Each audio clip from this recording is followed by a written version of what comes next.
So I'm with Tactonic Technologies. We make multi-touch sensors. Specifically, they're pressure imaging sensors, so we can detect forces applied to a surface. With the express goal of building large-scale sensors at commodity prices. Sort of really expand human-machine interaction to all aspects of life is our ultimate goal. This is our prototype sensor, our development kit. This is a single sensor.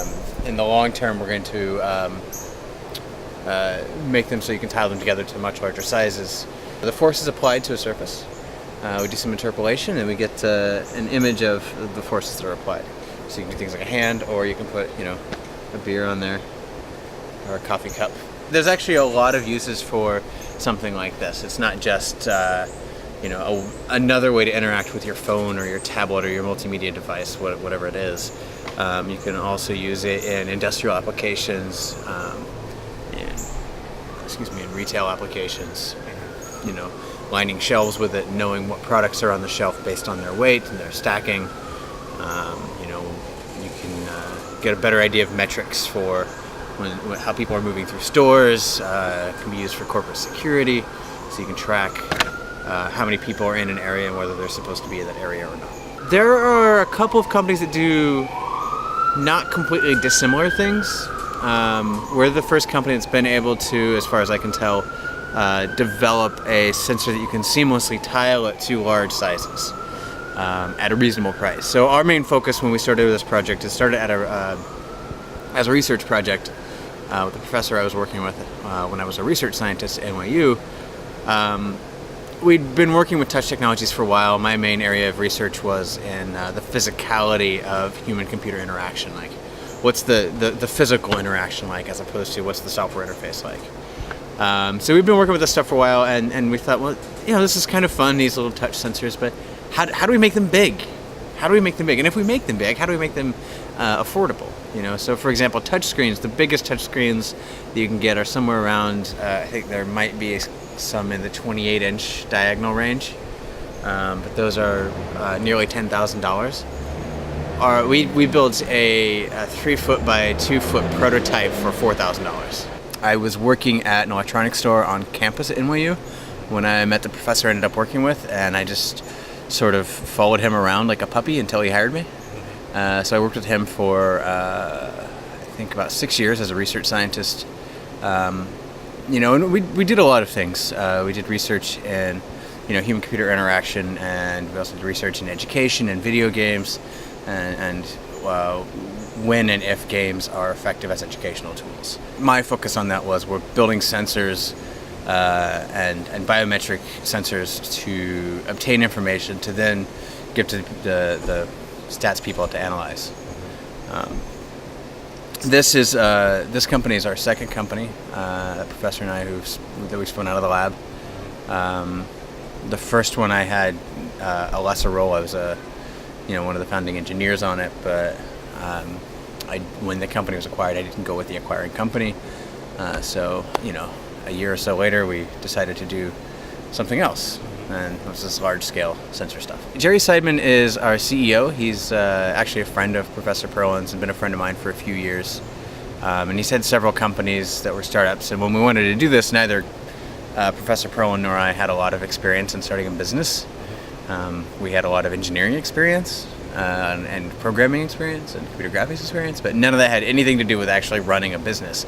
And this mutual friend of ours, Jerry, had several companies that he'd either started and bootstrapped or worked with partners on. We've talked to angels and VCs.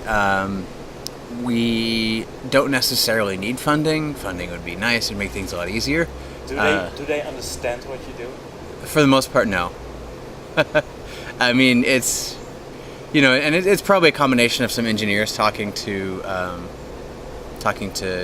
finance people, but also in the New York scene, there's not a lot of hardware companies, and I think it's much harder for us to get across what we're doing to them. If we were a software company, then they have the questions that they can ask us that make sense. Yeah. Things like, hey, how do you grow your user base? That's a question that makes sense if you're building a web app or software. If you're building a component that's going to go into products for other companies that are then going to sell, it's hard to talk about like growing a user base. When you go to a meeting with a big company, with a Fortune 500 company, there's usually like 2 engineers in the room. There's a business development person. There's a project manager. So no matter what we're saying, someone in the room is getting it. When you go to talk to the board of an investment fund, they're all, for the most part, coming from very similar places. So it's harder for us to get across what we're trying to say. I'm a self-taught engineer. My background is my degrees are in math. So all of my experience in electrical and mechanical engineering are sort of maker-style experiences. I took a class at ITP with Tom Igoe and learned how to build circuits, and I took some, I participated in like little hacking projects with people. I built some instruments, but so I completely think of myself as being part of the maker scene. Investors don't like that maker scene that much, although MakerBot got funding, which is really awesome. That's a rarity, because if you say, oh, we have no IP protection, it's all open source, we let it out there for everyone, a lot of investors don't really understand how you then can make money on it. So you have to be very careful about how you structure, or how you talk to them about like what your business model is. And I think MakerBot did a really good job of that. I think Adafruit might also have gotten funding, and Little Bits and a couple other companies. I completely agree. I think the maker scene is isolated from traditional manufacturing techniques, and necessarily, they don't have the resources to go, do even a medium scale run of something at a get injection molding and a turnkey thing, and also in New York, I think there's an issue with the maker scene is fairly siloed.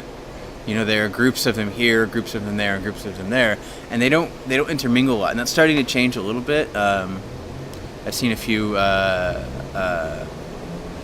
meetup groups where they were trying to bring people from different areas, but yeah, there's a lot of like very siloed groups of people who do fund mechanical projects and make companies out of them, but they often seem to come from these groups. There's a group that went to ITP and they all kind of know each other, and then there's a group of people who did some stuff at Columbia and they all know each other, and there's a group of people who did stuff at Pratt and they all know each other, and you have a group of people that did stuff at NYU Poly, formerly Brooklyn Polytechnic,